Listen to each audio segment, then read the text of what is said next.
On this episode, we're talking about advertising emergency exams, custom taglines, and updating your website.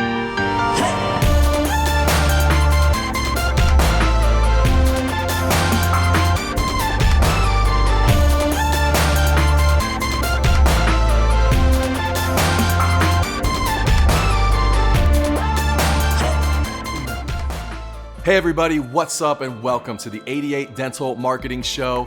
This is the internet's only dental show that's answering marketing's most important questions. That's what we do. I am your host, Joshua Scott, and this right here is episode number 45, Michael Jordan comeback jersey style on the show today. It's 45, right? For the Wizards? No. It wasn't? No, it's not 45. It was 23, but it was 45 for the White Sox. 45 for the White Sox. We're still calling it a comeback. 23 for the Wizards. I guess you can still use 23 outside of the Chicago Bulls. Bulls can't use 23, but the Wizards can, which doesn't matter except for somebody else who also uses 23, LeBron James. That's the featured article of the month down below. Check that out, Nike for life. You may or may not have saw this at the end of last year, but Nike signed a lifetime endorsement with LeBron James. First athlete to do that and so just wrote an article about what that means in regards to marketing and what Nike is betting on, what LeBron James is betting on, and just how that partnership works over the long term. So it's interesting. Check it out down below. Leave me some comments. And 23 with the Wizards. I feel like he was 45. Question number 1 is from Cliff. I have a lot of walk-by traffic from a local grocery store. Should I market free emergency treatment to help fill my schedule? Hey, Cliff, good question. And I don't think it's a bad idea. I think it's definitely worth trying. I think for me, it probably depends on the demographic of your area. And knowing you, I think that this could be a good play. I mean, if you're in an area where you think people could just walk in and try and take advantage of free treatment or a free exam, it may not be a good fit. But if you're in an area where the demographic, like a suburban area where you can trust that, I think it could work really well. A few things I would advise on. I'd say use complimentary and don't use free. It just sounds nicer. It sounds like a courtesy, like, hey, if you've got something urgent that's going on, emergency, just step in and I'll take a look at it. I would also use exam over treatment, like emergency exam, complimentary emergency exam instead of emergency treatment. That way they just know that you're just taking a look, right? It's like, hey, I've got time, step in, my personal opinion or my professional opinion. I'm gonna look at this and give you some advice, some guidance on it.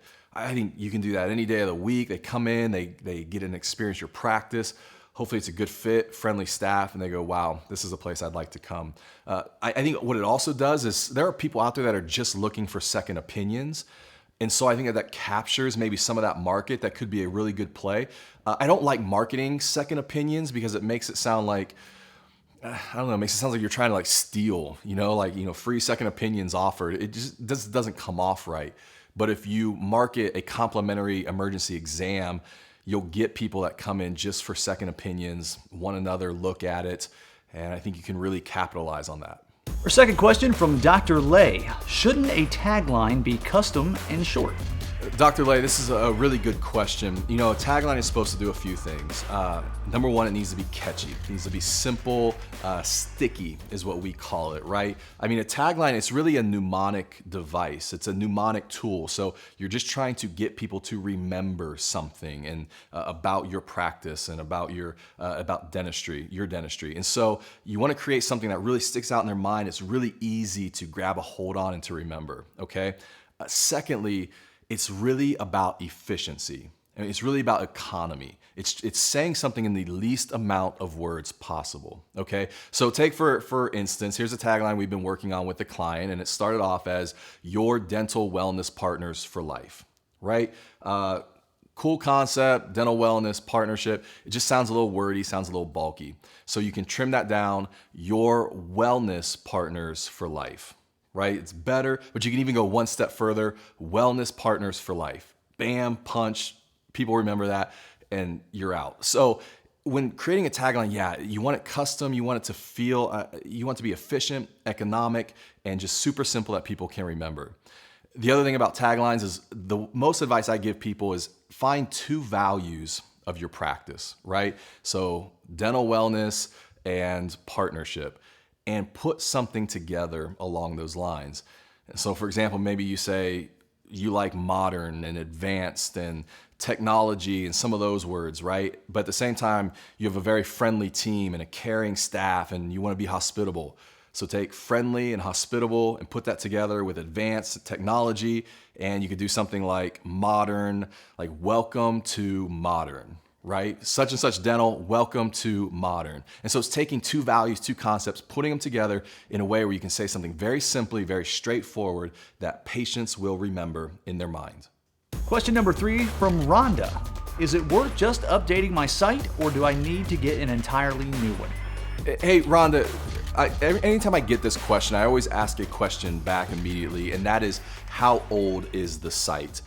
Because for me, literally the answer to this question is based on, is the site pre-mobile or is it post-mobile? Okay, for me, that's the difference right now, and we're still in that spot where a lot of people got caught. Like, you may have developed a site 3 years ago, and so to you it's not old, but it was pre-mobile. It doesn't really work well on a mobile device. And like, look, I understand, like, you probably spent a lot of money on it, you're not wanting to rework the site, but at the same time, this is just a big step. It's one of the biggest shifts in website technology since their invention. And so you got caught there in that transition.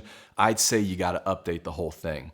If you're post-mobile, yeah, we can make some cosmetic changes. We can kind of just do a little renovation, rework some stuff, and just clean it up and make it look aesthetically more presentable. And so for me, it literally all comes down to that question.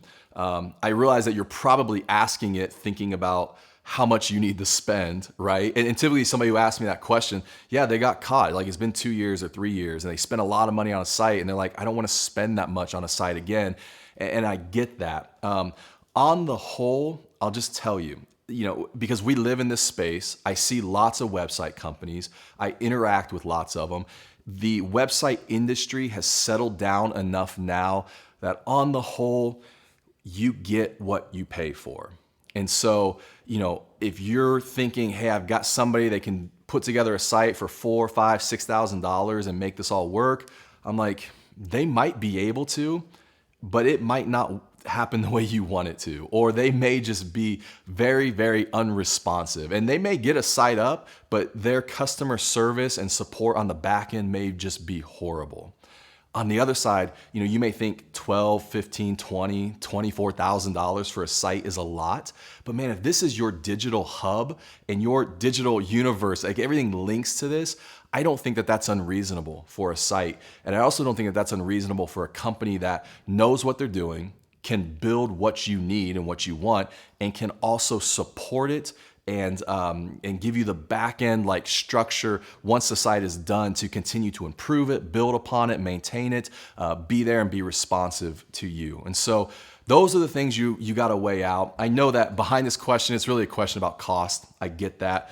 At the same time, I'm like, if you're pre-mobile, you got to do it. And I would say err on the side of spending more on a website, because I think you'll be much happier in the end. So guys, that's it for episode 45. Question of the show. What 2 values is your tagline built around? What 2 values is your tagline built around? Answer that, think through that. Maybe you don't have a tagline. Good opportunity to start building one, thinking about it, and putting that into play. Guys, appreciate you being here so much. Questions, would love your marketing questions. Put them down in the comments below. If you're watching this on Facebook, just leave them in the comments. YouTube, same thing. Put them down below, and I'll make sure they get on a future episode. Guys, we'll see you next time. All right, he retired once from the Bulls, can't wear 23, comes back as 45. You're walking away. Retires again, and then plays for the Wizards, but wants to wear his original number 23. Right?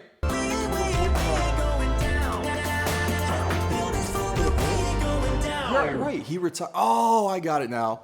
Are you recording this?